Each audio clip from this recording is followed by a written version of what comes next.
Trigger warning, so this video consists of a lot of discussion around body dysmorphia and eating issues / disorders.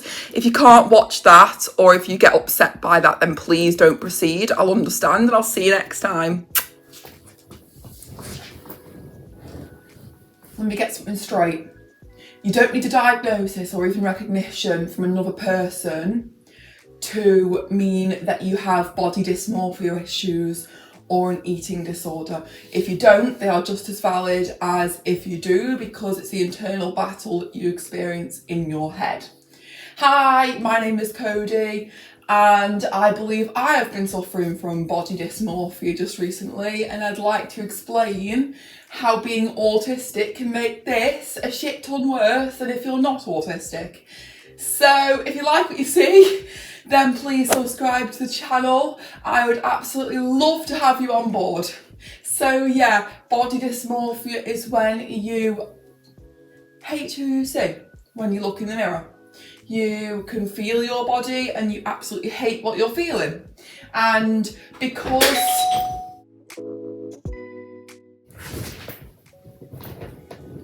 sorry about the interruption, I was just getting passionate then.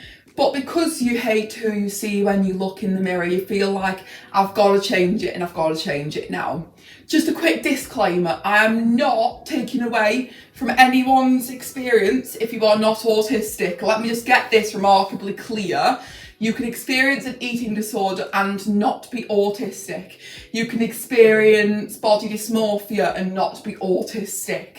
But I am just experiencing this from my point of view, obviously, and I'm just sharing my insights to help people that maybe are autistic or experiencing this and think they might be autistic, so they can sort of identify whether my point of view resonates with them and things like that. This is just personal experience, and even if you're not autistic, you are still very welcome here, and you are still an absolute champion for surviving another day, honestly, because I know how hard it can be. So I moved into supported living, and change absolutely fries an autistic brain, I can tell you that.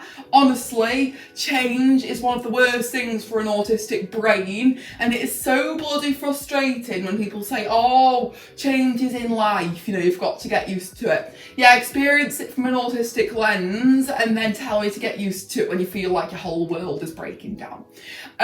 So I literally used food to cope, and I put 3 stone on. And because people with autism, or people, you know, anyway, can, you know, they are used to the way their body feels at that time when they moved in. Maybe it's never had a bit of extra weight on it before.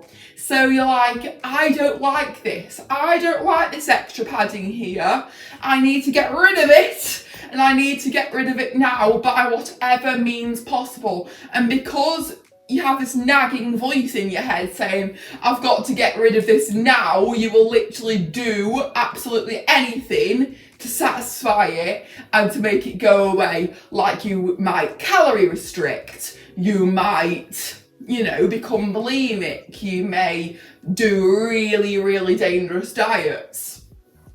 And I can say that I have made myself sick a few times, and that is not a coping strategy that is healthy. But when you need to satisfy that voice, and your brain feels like you must satisfy that voice for it to even consider shutting up and let you deal with the rest of your day, then you just feel completely desperate. And I have found that no matter how many times people say, oh, you're fine, then it doesn't really make a difference, and people can get obsessed with the numbers as well. Like if your BMI states you are slightly overweight, which mine does, then I need to get it down to a point where I'm not overweight. But the problem is with losing weight with autism is you can get fixated on the numbers. Even if you're not, this can apply to a lot of people actually. And then you find it hard to stop because you feel like you get addicted to the high that you get when you stand on the scales and lose a few pounds. You can get addicted to the way that feels, And every single week, you know, you're losing and you're like, oh my God, this is great. But there becomes a point, and I'm hitting this roadblock at the moment, where it can slow down. Like, I'm 13 stone 7 at the moment, and I started when I was 15 stone 7, so I've lost 2 stone exactly. And it can slow down. I was 12 stone 8, so I've got less than a stone to go, and it can slow down and you're feeling like, am I doing something wrong? Am I doing something wrong? And then you automatically have to sort of satisfy the voice in another way, and the voice won't even let you have a treat. That's what, you know, my experience is. And please don't do what I did and get dodgy weight loss medication from the internet, because it doesn't bloody work and it makes you feel absolutely shit. They're just caffeine bombs. That's all they are. I took them once and I felt absolutely rubbish. Yes, they do suppress your appetite, but it's because you feel so rubbish. But my advice is to know that you are doing so well with trying to lose the weight, but it doesn't matter what other people say about your weight if they criticise it, because, you know, you are you and you are beautiful just the way you are. And I know it can be so hard because you're listening to this girl through a glass sheet saying to you that you're beautiful and that you don't need to change yourself if you really don't want to. And I applaud you for trying to lose the weight, and you will, and it will come off. But you have to do it in a healthy way. And I know it's hard to take someone else's advice. Trust me, girl, boy, or other, I am talking directly to you right now, and I know it is, because I find it really hard too. And I found it really hard to actually accept you are entitled to a treat. Like, I had chippy the other night. I had sausage, chips and gravy, and I felt like I ballooned after that. And then I had to look at it realistically and say, this is not going to make me put a pound of body fat on, you know. But I think people can hate that full feeling as well after. And I think your body, like your stomach, can shrink after. And again, that's something that you have to be really careful of. You know, you've got to still eat. You can't starve yourself, because bodies can go into starvation mode and you actually won't lose the weight. So yeah, I've been doing something really creative. Like, I've been using my Perkins Brailler, which is actually what I've got my iPad set against as a weight. And my point is that body dysmorphia can be really dangerous, and it can cause like suicidal thoughts and everything.